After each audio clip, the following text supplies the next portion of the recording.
12 अप्रैल सुबह 8:30 बजे सबसे बड़ा अपडेट। हालांकि ये अपडेट अभी अभी जस्ट मैं YouTube पर डाल के आया हूं और पूरी रात मैंने ये इशारा किया था कि बातचीत फेल हो सकती है क्योंकि अमेरिका ने डिमांड ही अजीबोगरीब रखी है।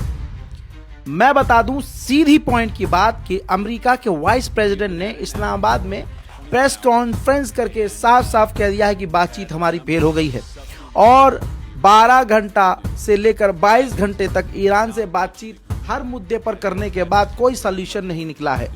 लिहाजा हम एक बेहतर ऑफर ईरान के लिए छोड़ के जा रहे हैं। अगर ईरान नहीं मानता है, हमें बस यही देखना है कि ईरान मानता है कि नहीं मानता है। नहीं मानता है तो ये उसके लिए बहुत बुरा होगा। जेडी वेंस अमेरिका के वाइस प्रेसिडेंट ने धमकी दी है और दो चीजों पर बात फंस गई थी। पहली चीज मैंने रात को ही बता दी थी अपने YouTube चैनल पर कि अमेरिका जो लालची अमेरिका, उसने कहा है कि स्ट्रेट ऑफ हॉर्मूज हम दोनों मिलकर चलाएंगे। ईरान ने कहा कि आपका क्या रोल है, हमारा होना चाहिए या ओमान का होना चाहिए, आप तो दूर दूर तक कहीं नहीं हो।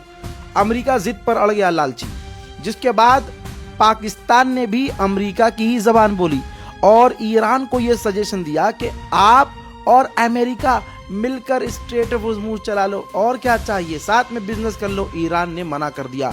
ईरान ने अमेरिका की किसी भी शर्त मानने से मना कर दिया। ईरान ने अमेरिका की कोई भी बात मानने से साफ इनकार कर दिया, जिसकी वजह से अमेरिका की डेलीगेशन बुरी तरह से चिढ़ गई। दूसरी बात जो सबसे बुरी अटकी वो न्यूक्लियर की। जेडी वेंस का कहना है कि ईरान कुछ क्लियर कह ही नहीं रहा है। ईरान क्लियर ही नहीं कर रहा है कि वो न्यूक्लियर हथियार नहीं बनाएगा। वो हमें श्योरिटी ही नहीं दे रहा है कि वो न्यूक्लियर नहीं बनाएगा, यूरेनियम का एनरिचमेंट नहीं करेगा। तो हम श्योर नहीं है, ईरान श्योरिटी नहीं दे रहा है। यानी ईरान अपने यूरेनियम एनरिचमेंट प्लान पर टिका हुआ है। ईरान ने अपना यूरेनियम अमेरिका को देने से इनकार किया है।